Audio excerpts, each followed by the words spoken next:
செட்டியார் தொலைக்காட்சிக்கு தொடர்ந்து நல்லாதரவளித்து வரும் நேர்கள் அனைவருக்கும் அன்பான வணக்கம்.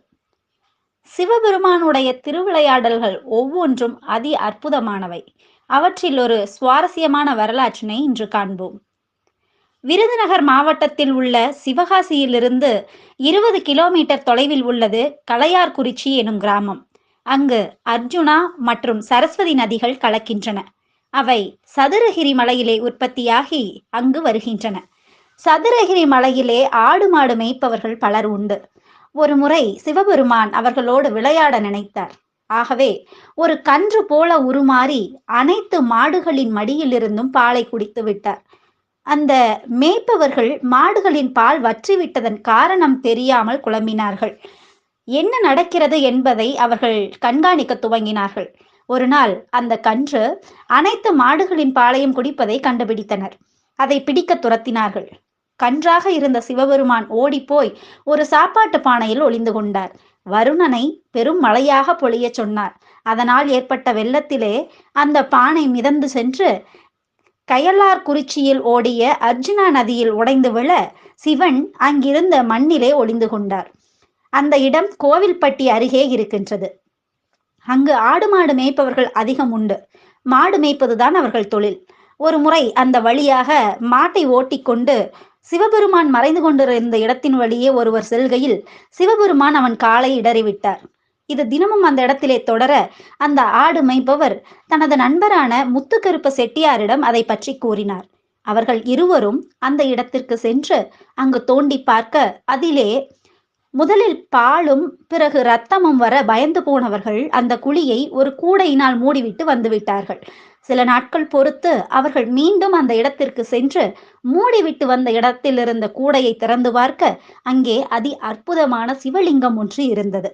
அப்போது செட்டியாருக்கு சாமி வந்து தான் அந்த இடத்தில் உள்ள கூடை லிங்கம் எனவும் தனக்கு ஆலயம் அமைத்து வழிபடுமாறும் கூற அவர்கள் கிராமத்திற்கு ஓடி சென்று அந்த செய்தியை மக்களிடத்திலே கூற மக்கள் அதை நம்ப மறுத்தனர். கோபமடைந்த சிவபெருமான் அனைத்து மாடுகளையும் கல்லாக்கி விட்டார். பயந்து போனவர்கள் அங்கிருந்த லிங்கம் கிடைத்த இடத்திற்கு சென்று தம்மை மன்னித்து விடுமாறு வேண்டிக் கொண்டார்கள். உடனே கல்லான மாடுகள் திரும்பவும் உயிர் பெற்றன. ஆகவே மக்கள் அங்கு சிவலிங்கத்துக்கு ஓர் அற்புதமான ஆலயம் அமைத்து அதை கூடமுடையான் என்று அழைத்து வழிபடலாயினார்கள். இன்றும் அந்த செட்டியாரின் வம்சாவளியினரே அந்த ஆலயத்தின் பூசாரியாக இருக்கிறார்கள். சில காலத்திற்கு பின்னால் கோவில்பட்டியை சேர்ந்த சிலர் அந்த ஆலயம் கட்டியவர்களுக்கு தொந்தரவு தர துவங்கினார்கள். அவர்கள் அந்த கிராமத்தில் இருந்தவர்களை துரத்தி அடித்தனர். ஆகவே சிவபெருமான் அந்த வெள்ளம் ஓடிய நதியின் மத்தியில் ஒரு பாதையை உருவாக்க அங்கிருந்து சென்றவர்கள் அடுத்த கரையை அடைந்தார்கள். அந்த புதிய இடத்திற்கு சென்று கூடமுடையான் சிவனுக்கு ஆலயம் எழுப்பினார்கள்.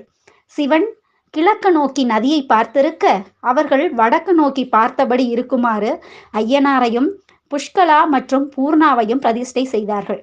அந்த ஐயனாரை கூடமுடைய ஐயனார் என்று அழைக்கிறார்கள். ஐயனாரை தவிர சின்ன கருப்பு, பெரிய கருப்பு, ஒத்தை கருப்பசாமி, லாடன், சந்நியாசி, காளி, வேட்டை அருப்புசாமி மற்றும் அக்னி கருப்பசாமிகள் சிலைகளும் அங்கு வைக்கப்பட்டிருக்கின்றன. பெங்களூரில் முன்னர் கிராமமாக இருந்த இடத்திலே காணப்படும் கிராம தேவதை ஆலயத்து சிலை வாயிற் செட்டியார் முத்தையா சிலை வடிவிலே இருக்கிறார். வாயிலிலே செட்டியார் முத்தையா சிலை வடிவிலே இருக்கிறார். அவரே அந்த ஆலயத்தின் பாதுகாவலர்.